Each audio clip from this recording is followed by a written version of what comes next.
Welcome to J news. ముందుగా headlines చూద్దాం. జానారెడ్డి నివాసానికి వెళ్లిన ముఖ్యమంత్రి రేవంత్ రెడ్డి అరగంటకు పైగా ఇరువురి భేటీ. ఎమ్మెల్సీ ఎన్నికల ఫలితాలు, మంత్రివర్గ సమావేశంపై చర్చ. రేవంత్ రెడ్డి అధ్యక్షతన ప్రారంభమైన మంత్రివర్గ సమావేశం.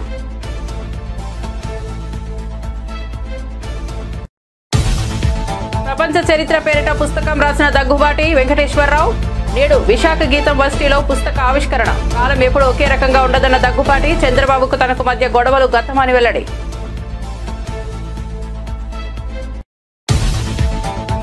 త్వరలో బీజేపీకి రిటర్న్ గిఫ్ట్ ఇస్తామని ఎమ్మెల్సీ ఎన్నికల ఫలితాలపై శ్రీధర్ బాబు. బీజేపీ బీఆర్ఎస్ కు మొక్కై కాంగ్రెస్ పార్టీని ఓడించాయన్న మంత్రి. ఆ పార్టీల మధ్య ఫిజికల్ బంధం ఉందన్న శ్రీధర్ బాబు.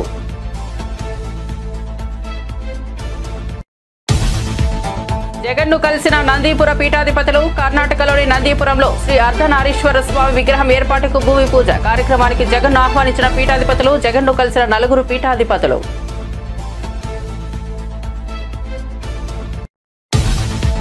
ఎమ్మెల్సీ ఎన్నికల్లో బీజేపీ తిరుగులేని విజయాన్ని సాధించిందన్న కిషన్ రెడ్డి. పట్టభద్రుడు రేవంత్ కు చెంపబెట్టు లాంటి తీర్పు ఇచ్చారని వ్యాఖ్య.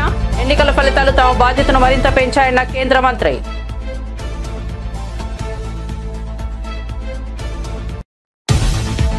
నేటి నుంచే తిరుమల అన్నప్రసాదం మెనూలో వడలు వడ్డిస్తామని గతంలోనే చెప్పిన బీఆర్ నాయుడు. రోజుకు 35,000 వడలు వడ్డిస్తామన్న టీటీడీ చైర్మన్.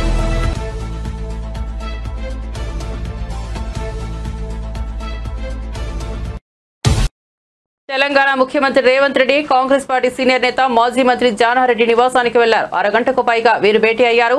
ఇటీవల వచ్చిన ఎమ్మెల్సీ ఎన్నికల ఫలితాలు, మంత్రివర్గ సమావేశం నేపథ్యంలో వీరి భేటీకి ప్రాధాన్యత సంతరించుకుంది.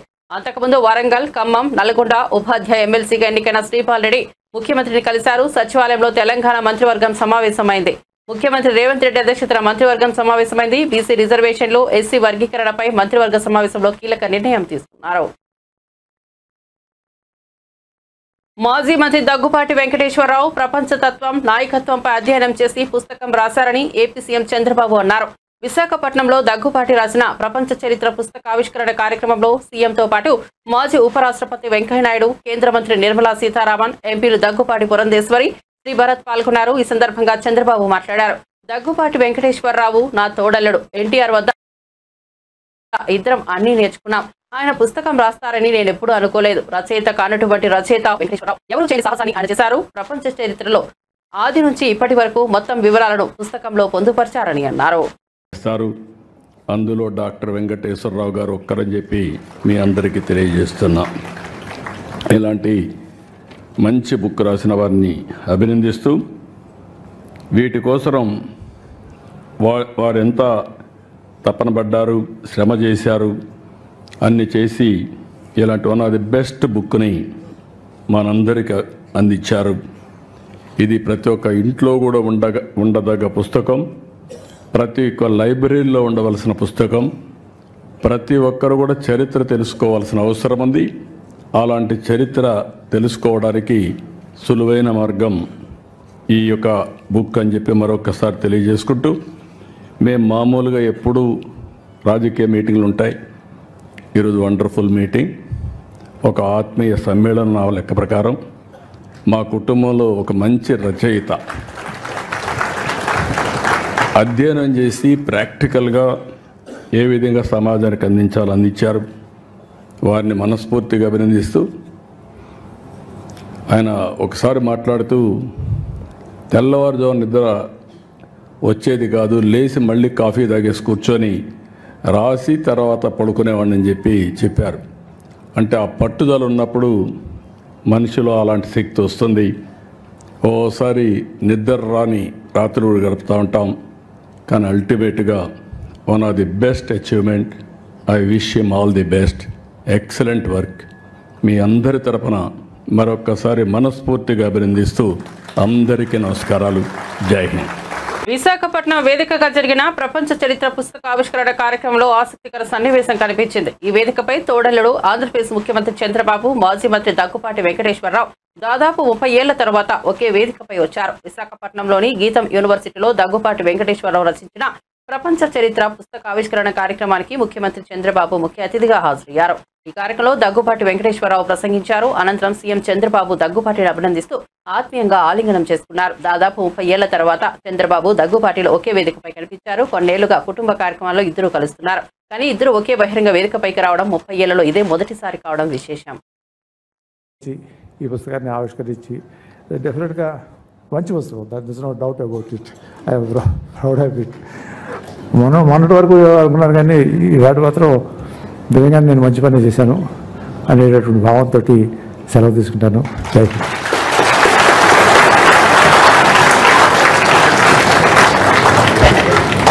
థ్యాంక్ యూ దగ్గుపాటి వెంకటేశ్వర గారు. That was a very nice.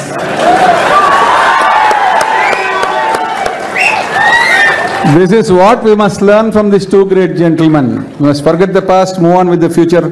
Such wonderful camaraderie between the two people. Please, all of you also do it in your life. Take the people along. Andarki manchi jaragali, andarki manchiga undarani. That's a wonderful message, sir. Now request the విద్యార్థుల ఆత్మహత్యల నివారణకు ఆంధ్రప్రదేశ్ ప్రభుత్వం చర్యలు తీసుకుంటోందని విద్యాశాఖ మంత్రి లోకేష్ స్పష్టం చేశారు. శాసనమండలిలో సభ్యులు అడిగిన ప్రశ్నలకు ఆయన సమాధానం ఇచ్చారు.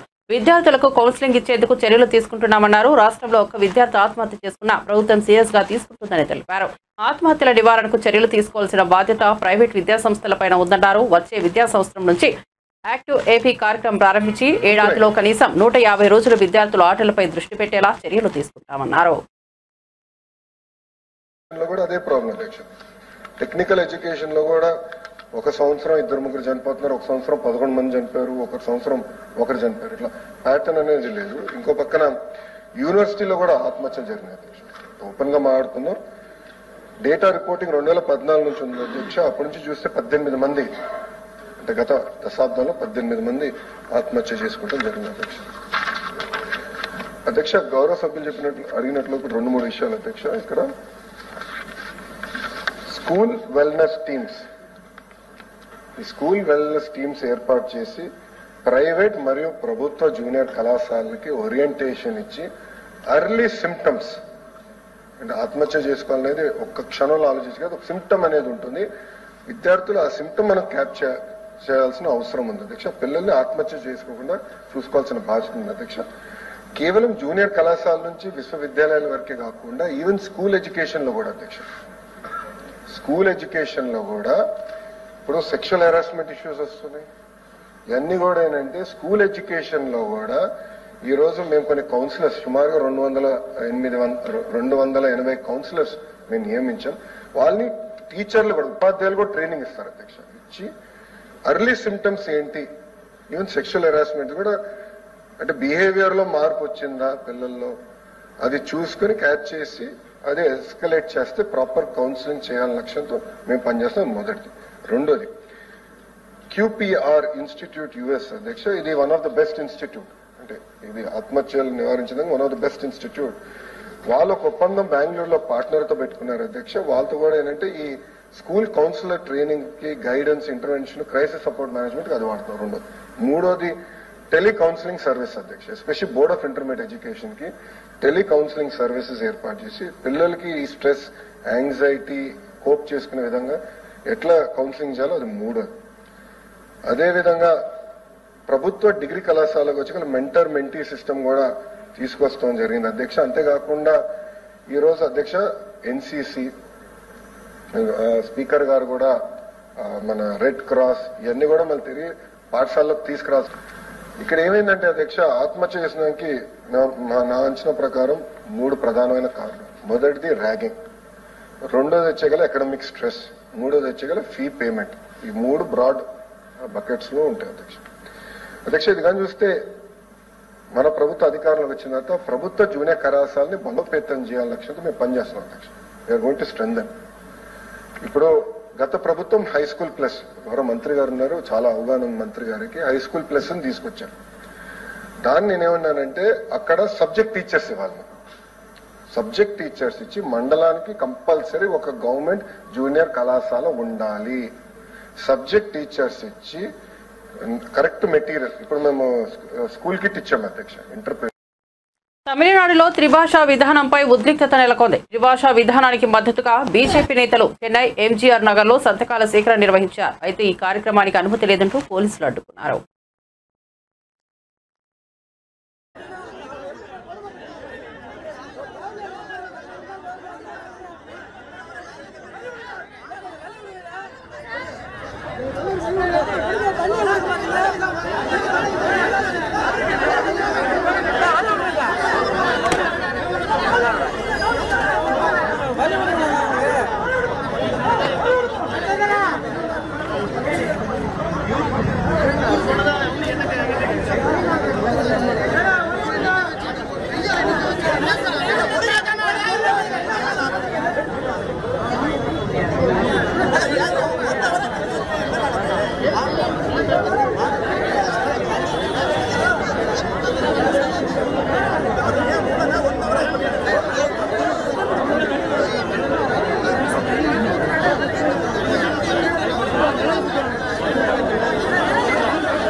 ఎమ్మెల్సీ ఎన్నికల్లో బీఆర్ఎస్ బీజేపీ మధ్య ఫెవికల్ బంధం బయటపడిందని మంత్రి శ్రీధర్ బాబు విమర్శించారు. ఎమ్మెల్సీ ఎన్నికల ఫలితాలపై గాంధీ భవన్ లో ఆయన మీడియాతో మాట్లాడారు. ఎమ్మెల్సీ ఎన్నికల్లో బీజేపీ బీఆర్ఎస్ కలిసి పనిచేశాయని, బీఆర్ఎస్ బలమంతా కూడా బీజేపీ సపోర్ట్ చేసిందన్నారు. గ్రాడ్యుయేట్ ఎమ్మెల్సీ స్థానంలో కాంగ్రెస్ అభ్యర్థిని ఆ రెండు పార్టీలు కలిసి ఓడించాయన్నారు.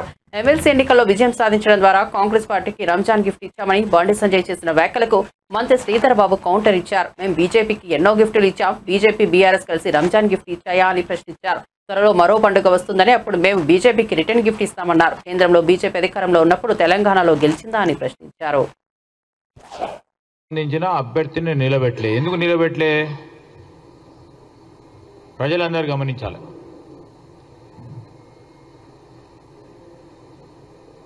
మన రాష్ట్రంలోనే పట్టభద్రులకు సంబంధించి మరి వరంగల్, నల్గొండ, ఖమ్మం జిల్లాలకు సంబంధించిన పట్టభద్రుల శాసన మండలి ఎన్నికల్లో ఆనాడు బీఆర్ఎస్ పార్టీ అభ్యర్థిత్వాన్ని ఖరారు చేసి నిలబెట్టి ముందుకు నడిచింది. అదేవిధంగా వారి పార్టీకి సంబంధించిన సీనియర్ నాయకుడు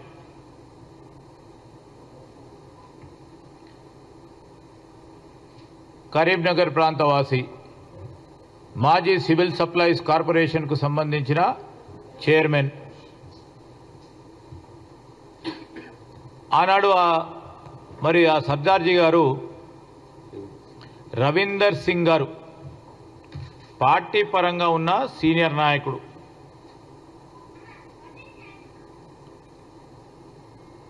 ఆయన నిన్న ఓట్ల లెక్కింపు కార్యక్రమం భాగంలో ఆయనకు వచ్చిన ఓట్లు చూస్తే ప్రత్యక్షంగా స్పష్టంగా టీఆర్ఎస్ పార్టీకి సంబంధించి వారి నాయకత్వం కేసీఆర్ గారు, హరీష్ గారు, కేటీఆర్ గారు ఇచ్చిన ఆదేశానం స్పష్టంగా కనబడతా ఉంది. మొత్తం రవీందర్ సింగ్ వచ్చిన ఓట్లు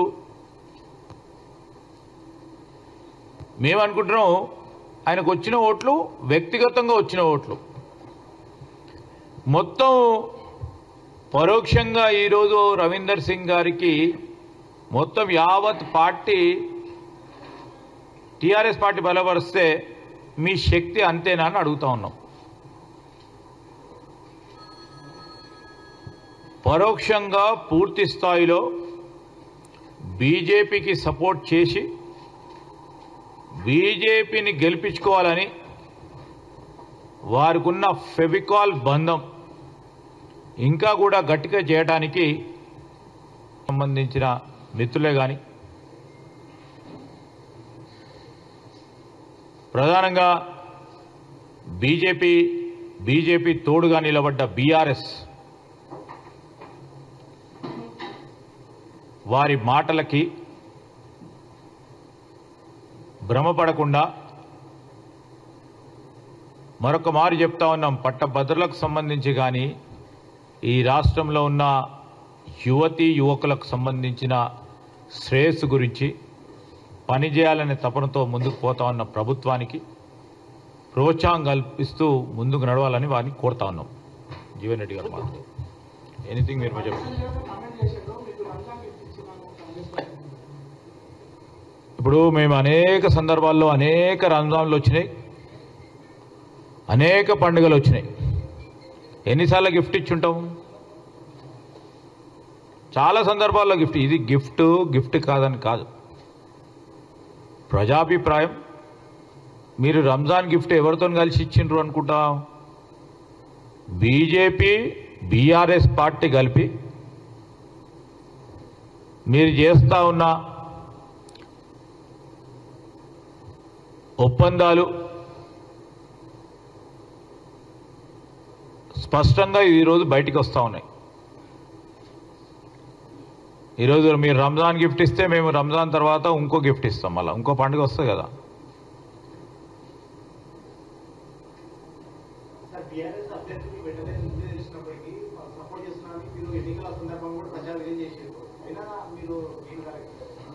గేను నా గేను అని ఉండదమ్మా. ఈరోజు బీఆర్ఎస్ నేను చెప్పినప్పుడు 2-3 రోజుల ముందు కూడా స్పష్టంగా అన్ని హంగులాలతో బీజేపీ గెలవాలని ప్రయత్నం చేశారు. రాష్ట్రంలో గంజాయి సాగుపై కూటమి ప్రభుత్వంలో ఉక్కుపాదం మోపామని హోంమంత్రి వంకల్పూడి అనిత తెలిపారు. శాసనసభలో వైసీపీ ఎమ్మెల్సీల ప్రశ్నలకు హోంమంత్రి సమాధానమిచ్చారు. గంజాయి కేసుల్లో వైసీపీ పాలనలో గత ఏడాది సుమారు 1995 మందిని అరెస్ట్ చేయగా కూటమి ప్రభుత్వం 6 నెలల పాలనలోనే 2513 మందిని అరెస్ట్ చేశామని వెల్లడించారు. గత ప్రభుత్వంలో సీఎం ఇంటికి సమీపంలోనే గంజాయి మత్తులో ఓ వ్యక్తి యువతపై అఘాయిత్యం చేసినా స్పందించలేదని, నిందితులను ఇంతవరకు పట్టుకోలేదని ఆరోపించారు. కూటమి ప్రభుత్వంలో గంజాయి సాగు 90% తగ్గిందన్నారు. డ్రోన్ వస్తే భయపడిపోయి జి మాడుగుల మండలం ప్రాతపాడు గ్రామంలో గంజాయిని ధ్వంసం చేశారని తెలిపారు. ఈగల్ టాస్క్ ఫోర్స్ వ్యవస్థను ఏర్పాటు చేసుకున్నట్లు తెలిపారు. ఇంప్లిమెంట్ చేసే బాధ్యత కూడా తీసుకుంటాం అధ్యక్ష. వాళ్ళకి అంటే ఇప్పుడు రాష్ట్ర ప్రభుత్వం ఇచ్చే ఏదైతే ఎక్స్గ్రేషన్ అని మేము ఈరోజు ప్రకటించడం జరిగింది. అధ్యక్ష ఆదేశాలకు కాన్సెప్ట్ అవేర్నెస్ రావాలని చెప్పి గౌరవ విద్యాశాఖ మంత్రి గారు నారా లోకేష్ గారి ఆధ్వర్యంలో మొన్నే February 10th ఒక జీవో కూడా రిలీజ్ చేసి ప్రతి స్కూల్స్ లోని కాలేజీలోని కూడా ఈగల్ టీమ్స్ ని ఏర్పాటు చేసి అవేర్నెస్ ప్రోగ్రామ్స్ కూడా కండక్ట్ చేస్తున్న బాధ్యత కూడా మేము తీసుకున్నాం అధ్యక్ష. ఈ రోజుకి నేను గర్వంగా చెప్తా, విత్ రికార్డెడ్ 9818 అవేర్నెస్ ప్రోగ్రామ్స్ కూడా మా పోలీస్ డిపార్ట్మెంట్ వాళ్ళు, హెల్త్ డిపార్ట్మెంట్ వాళ్ళు, గిరిజన కార్పొరేషన్ డిపార్ట్మెంట్ వాళ్ళందరితో కలిపి చేసుకున్నాం అధ్యక్ష. ఎక్కడా కూడా దీని మీద శీతకన్న వేయలేదు. ఇదే హై ప్రయారిటీ కింద మేము తీసుకున్నాం. ఎక్కడైనా దీనికి సెపరేట్ గా ఈ రోజు మేము మెగా పేరెంట్ మీటింగ్ కూడా ఏర్పాటు చేసుకోవడం జరిగింది అధ్యక్ష. మీకు తెలుసు, ఈ రోజు వరకు కూడా చరిత్రలో ఎప్పుడూ లేనట్టుగా అన్ని ఒకే రోజున మెగా పేరెంట్ మీటింగ్ కూడా ఏర్పాటు చేసుకుని అన్ని విషయాల్లోనూ కూడా పేరెంట్స్ కూడా ఇన్వాల్వ్ చేయడం. ముఖ్యంగా ఇందాక మీకు ఇంచుమించు 1 కోటి పిల్లలకి అధ్యక్ష ప్లస్ ఫ్యామిలీ మెంబర్స్ కి ఈ రోజుకి మేము అవేర్నెస్ ప్రోగ్రామ్స్ కండక్ట్ చేశామని చెప్పడానికి మేము గర్వపడుతున్నాం. అదేవిధంగా అధ్యక్ష, మొన్న నేను అసెంబ్లీలో మాట్లాడేటప్పుడు అధ్యక్ష, మేము లాస్ట్ టైం కూడా మేము సబ్ కమిటీ మీటింగ్ లో కూడా ప్రతిపాదన అనుకున్నాం. అంత 5 మంత్రులతో పాటు అఫీషియల్స్ అందరూ కూడా మేము ప్రతిపాదన అనుకున్నాం. ఈ డ్రగ్స్ ని ఎట్టి పరిస్థితుల్లోనే గాంజాని ఇందాక చెప్పినట్టుగా 5,000 రూపాయలకి 6,000 రూపాయలకి వాళ్ళు అమ్ముకునే పరిస్థితుల నుంచి వాళ్ళని బయటికి తీసుకురావాలి అనుకుంటే ఆల్టర్నేటివ్ క్రాప్స్ ఇవ్వాలి. 9 నెలల కాలంలో 46 లక్షల ప్లాంటేషన్ ఆల్టర్నేటివ్ క్రాప్స్ కింద మేము ఇవ్వడం జరిగింది అధ్యక్ష. మళ్ళీ ఇంకోటి అధ్యక్ష, ఆగస్టు నెలకి ఈ క్రాప్ అనేది స్టార్ట్ అవుతుంది అధ్యక్ష. దానికి ముందే మేము ప్రీగా ప్రణాళిక ఏర్పాటు చేసుకుని జూన్ నుంచి కూడా వాళ్ళందరికీ కూడా ప్రీ ప్లాన్డ్ గా వాళ్ళకి ఆల్టర్నేటివ్ క్రాప్స్ ఇవ్వడానికి, మోటివేషన్ చేయడానికి, వాళ్ళకి అవేర్నెస్ క్యాంప్స్ తీసుకురావడానికి కూడా మేము సిద్ధపడి ఒక పక్క ప్రణాళికతో ముందుకెళ్తున్నామని చెప్పడానికి ఈ రోజు మేము గర్వపడుతున్నాం అధ్యక్ష. దీనిలో భాగంగా అధ్యక్ష ఇక్కడ గౌరవ సభ్యులందరూ ఉన్నారు. ఆల్రెడీ ఒక ప్రతిపాదన కూడా మేము బయటకు తీసుకొచ్చాం. ఒక చర్చ కూడా జరుగుతుంది. ఏదైతే గాంజాకి సంబంధించి ఎవరైతే అఫెండర్స్ ఉన్న వాళ్ళు, ఉపయోగించిన వాళ్ళు ఉన్నారో వాళ్ళ మీద కేసులు పెడుతున్నామో, ఎప్పుడో జైల్లోకి వెళ్లడమో, ఏదో కన్విక్షన్ పడమో జరుగుతుంది. ఈ మీన్ వైల్ మనం అరికట్టాలి అనుకుంటే ఒక సోషల్ రెస్పాన్సిబిలిటీ కూడా తీసుకోవాలనే ఉద్దేశంతో ఎవరైనా ఈ గాంజాయి విషయంలో పట్టుబడితే, డ్రగ్స్ విషయంలో పట్టుబడితే ఆ ఫ్యామిలీస్ కి కూడా ఈ సంక్షేమ కార్యక్రమాలు, అభివృద్ధి కార్యక్రమాలు ఏదైతే ఉన్నాయో వాటిని కట్ చేసే పరిస్థితి కూడా తీసుకురావాలనేది మా అభిప్రాయం అధ్యక్ష. ఒక చర్చ జరుగుతుంది. దీని మీద కూడా ఒక పాజిటివ్ వేలని వచ్చింది. దానికి కూడా సభ్యులు ఎవరైనా కూడా కంపల్సరీగా మాకు సూచనలు, సలహాలు ఇస్తే వాటిని కూడా పరిగణలోకి తీసుకుంటాం. ఏదైనా సరే అందరం కలిసికట్టుగా ఈ గాంజా డ్రగ్స్ మీద ఉక్కుపాదం మోపాలి. ఇందులో రాజకీయాలు చేయాల్సిన అవసరం లేదు. ఎందుకంటే ఇప్పటికే ఒక తరం నాశనం అయిపోయింది. ఇందాక భరత్ గారు నిజంగా చాలా మంచి సూచన చేశారు అధ్యక్ష. రీసెంట్ గా 3 days బ్యాకే నేను, లోకేష్ గారు కూడా దాని గురించి ఒకసారి మాట్లాడుకున్నాం. ఈ ఓటీటీలో జరిగే ఈ సినిమాల నుంచి వచ్చిన సిచ్యువేషన్ బట్టి దాని మీద కూడా మేము సినిమాటోగ్రఫీ వాళ్ళకి కూడా ఒక లెటర్ పెట్టి వాళ్ళతో కూడా ఒక కంబైన్. మహిళల రక్షణకు నిర్మల్ జిల్లా పోలీసులు మరో ముందడుగు వేశారు. తెలంగాణలో ఎక్కడా లేని విధంగా మొట్టమొదటిసారిగా నిర్మల్ జిల్లాలో మహిళా పోలీసులతో పెట్రోలింగ్ వ్యవస్థ ఏర్పాటు చేశారు. అంతర్జాతీయ మహిళా దినోత్సవాన్ని పురస్కరించుకుని ఎస్పీ జానకి షర్మిల ఆదేశాల మేరకు పోలీస్ అక్క అనే నూతన కార్యక్రమాన్ని ప్రారంభించినట్లు నిర్మల్ పట్టణ సిఐ ప్రవీణ్ కుమార్ చెప్పారు. ప్రతి పోలీస్ స్టేషన్లో 2 మహిళా కానిస్టేబుల్కు ఈ విధులు కేటాయించి మహిళల రక్షణపై ప్రత్యేక చర్యలు చేపడుతున్నట్లు తెలిపారు.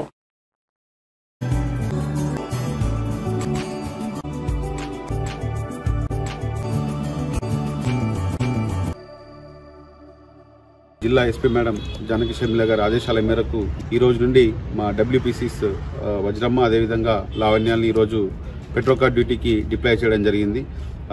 ముఖ్యంగా మేడం యొక్క ప్రోగ్రామ్స్ మహిళా దినోత్సవ సందర్భంగా పోలీస్ అక్క అని చెప్పి కస్తూరిబా స్కూళ్ళల్లో డబ్ల్యూపీసీలు వెళ్ళి మా పీసీస్ వెళ్ళి వాళ్ళతో ఇంటరాక్ట్ కావడం, అదేవిధంగా పెట్రోకార్ డ్యూటీలో కూడా వీళ్ళని నియమించడం, మహిళా సాధికారితని ప్రూవ్ చేయడం కోసం మేడం ఈ స్టెప్స్ తీసుకోవడం జరిగింది. దానిలో భాగంగా ఈరోజు వీళ్ళని డ్యూటీకి నియమించడం జరిగింది.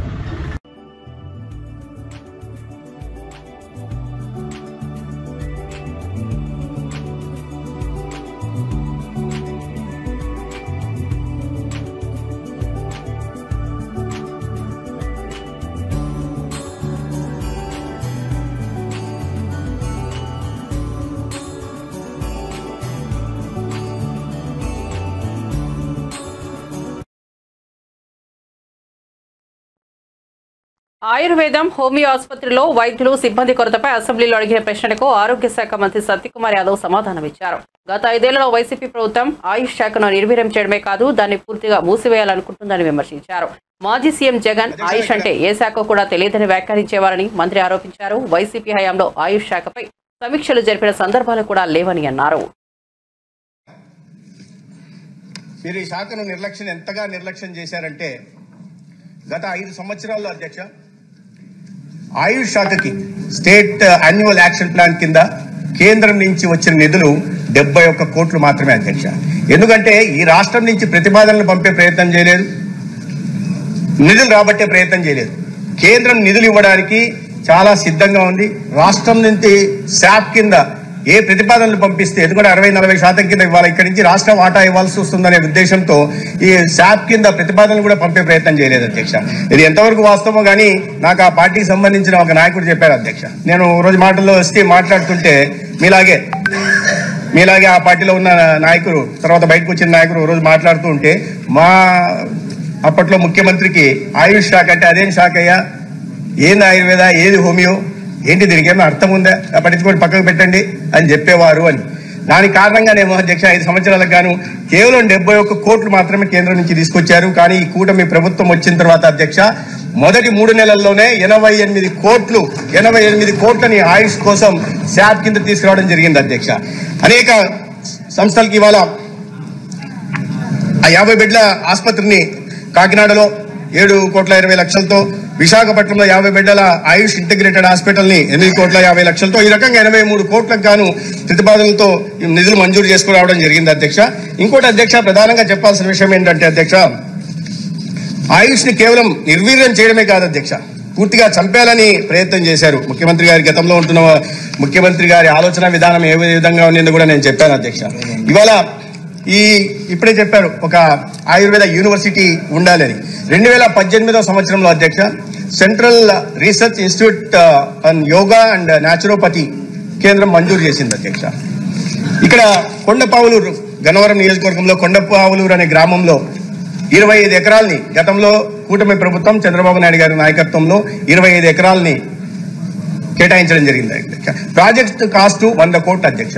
2018లో ఆ భూమి కూడా కేటాయించడం జరిగింది, పొజిషన్ కూడా ఇవ్వడం జరిగింది. కానీ దాని తర్వాత దాని గురించి పట్టించుకోలేదు అధ్యక్ష.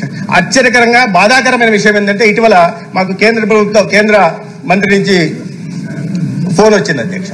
మీ రాష్ట్రానికి క్రయన్ మంజూరైంది కదా, central research institute naturopathy and yoga, దీనికి భూమి పూజ చేస్తున్నారు, దేశవ్యాప్తంగా అన్నిటికీ చేస్తున్నారు ప్రధానమంత్రి గారు, మీ రాష్ట్రంలో చేయాలి, ముఖ్యమంత్రి గారితో మాట్లాడండి అని. సరే, మేము అధికారులను అడిగాము, అది ఎక్కడుందో ఏంటి ఆ పరిస్థితి ఇచ్చేయండి, ప్రధానమంత్రి గారు చేస్తా ఉన్నారని.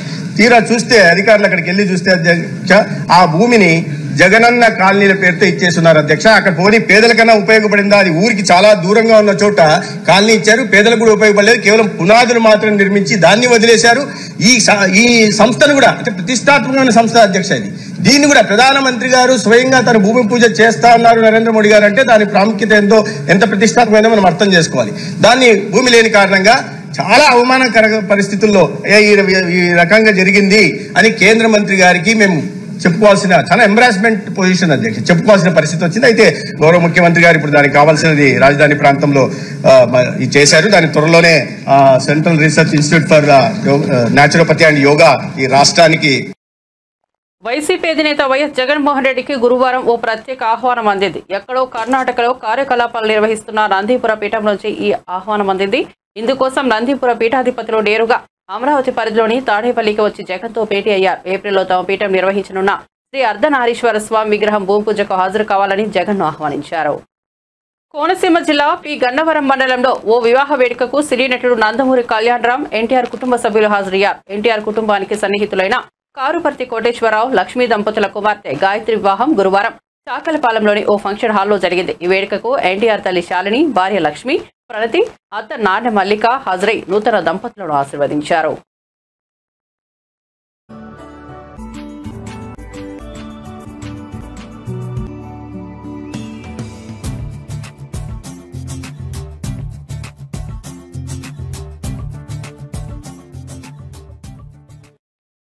టాటా మోటార్స్ పూర్తిగా హైడ్రోజన్తో నడిచే వాణిజ్య వాహనం టాటా ప్రైమా H28 ట్రక్ను మార్కెట్లో విడుదల చేసింది.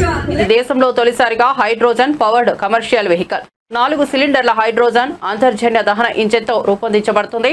ఒకసారి ఇంధనం నింపితే 550 కిలోమీటర్ల వరకు ప్రయాణించగలదు. Tata Motors, Indian Oil Corporation సంయుక్తంగా పైలట్ ప్రాజెక్టు ద్వారా దీన్ని ప్రయోగాత్మకంగా నడపనుంది. పర్యావరణ హితంగా కార్బన్ ఉద్గారాలను తగ్గించే విధంగా రూపొందించిన ఈ ట్రక్ వాణిజ్య రవాణా రంగంలో కొత్త మార్గాలను ఏర్పరచనుంది. Put your hands together as we flag off the state-of-art zero-emission hydrogen power fuel by our engineers in India, powered with electric axle, efficient fuel cell, and resilient hydrogen fuel delivery system. And next, ladies and gentlemen, with us we have internal combustion engine powered density and diesel-like performance of 290 HP and P of local for global. Also, ladies and gentlemen, truck. Ladies and gentlemen, we are all set. Put your hands together as we flag off the state-of-art zero-emission hydrogen power fuel by our engineers in India, powered with electric axle, efficient fuel cell, and resilient hydrogen fuel delivery system. And next, ladies and gentlemen, with us we have internal combustion engine powered density and diesel-like performance of 290 HP and P of local for global. Also, ladies and gentlemen, truck. Ladies and gentlemen, we are all set. Put your hands together as we fly. భారతదేశంలో అత్యంత ప్రసిద్ధిగాంచిన దేవాలయాల్లో తిరుమల తిరుపతి దేవస్థానం ఒకటి. ఈ తిరుమల వెంకటేశ్వర స్వామిని ప్రతిరోజు వేల సంఖ్యలో భక్తులు దర్శనం చేసుకుంటుంటారు. ఇలాంటి పుణ్యక్షేత్రంలోని వివిధ అన్నప్రసాద మండపాల్లో భక్తులకు ఉచితంగా అన్నప్రసాదం అందిస్తుంటారు. అయితే ఇటీవల టీటీడీ అన్నప్రసాదంలో వడలు వడ్డించాలని నిర్ణయం తీసుకోగా నెల రోజుల పాటు ప్రయోగాత్మకంగా వడ్డించారు. దీంతో భక్తుల నుంచి మంచి స్పందన రావడంతో ఇకపై పూర్తి స్థాయిలో అన్నప్రసాద కేంద్రంలో భక్తులకు శనగపప్పు గారెలు వడ్డించాలని టీటీడీ నిర్ణయించింది. ఈ మేరకు గురువారం తరిగొండ వెంగమాంబ అన్నప్రసాద కేంద్రంలో భక్తులకు శనగపప్పు గారెలు వడ్డింపు కార్యక్రమాన్ని TTD chairman B R Naidu, EO అదనపు ఈవో ప్రారంభించారు.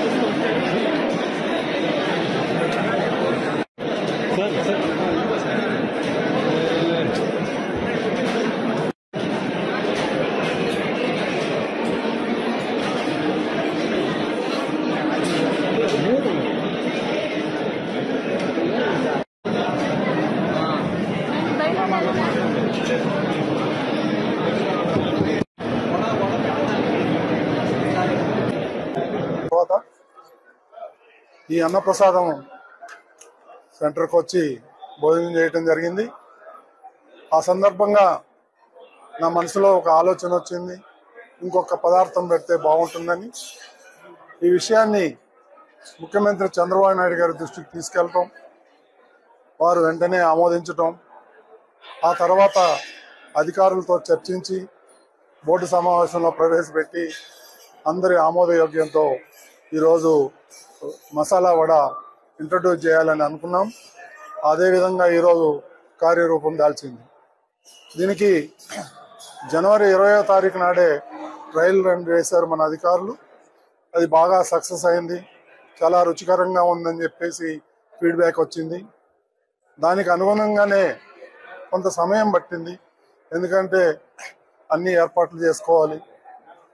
వంట కావాల్సిన ముడిసరుకులు అయితేనే ఉంది, దానికి కావాల్సిన సిబ్బంది అయితేనే ఉంది, అవన్నీ సమకూర్చుకోవటం. ఈ రోజు నుంచి 35,000 మందికి వడలు సప్లై చేయాలని అనుకుంటున్నారు.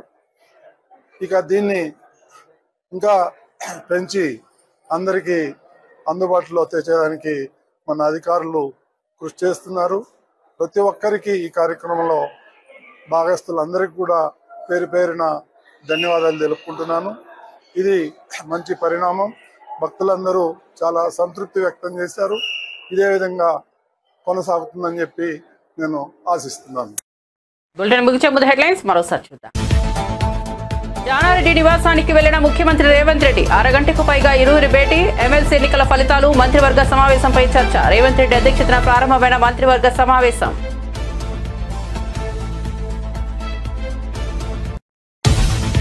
ప్రపంచ చరిత్ర పేరిట పుస్తకం రాసిన దగ్గుబాటి వెంకటేశ్వరరావు. నేడు విశాఖ గీతం వర్సిటీలో పుస్తక ఆవిష్కరణ. కాలం ఎప్పుడు ఒకే రకంగా ఉండదన్న దగ్గుబాటి. చంద్రబాబుకు తనకు మధ్య గొడవలు గతమని వెల్లడి.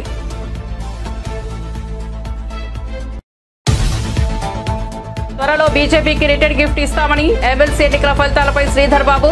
బీజేపీ బీఆర్ఎస్ కు మొక్కై కాంగ్రెస్ పార్టీని ఓడించాయన్న మంత్రి. ఆ పార్టీల మధ్య ఫెవికల్ బంధం ఉందన్న శ్రీధర్ బాబు.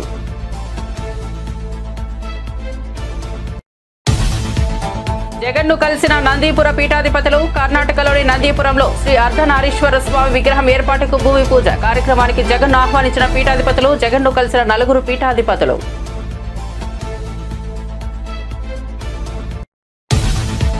ఎమ్మెల్సీ ఎన్నికల్లో బీజేపీ తిరుగులేని విజయాన్ని సాధించిందన్న కిషన్ రెడ్డి. పట్టభద్రుడు రేవంత్ కు చెంపబెట్టు లాంటి తీర్పు ఇచ్చారని వ్యాఖ్య. ఎన్నికల ఫలితాలు తమ బాధ్యతను మరింత పెంచాయన్న కేంద్ర మంత్రి.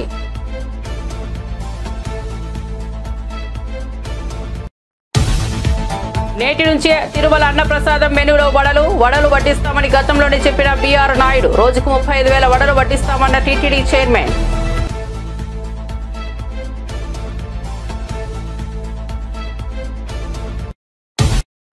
అప్డేట్స్ కోసం చూస్తూనే ఉండండి జే న్యూస్.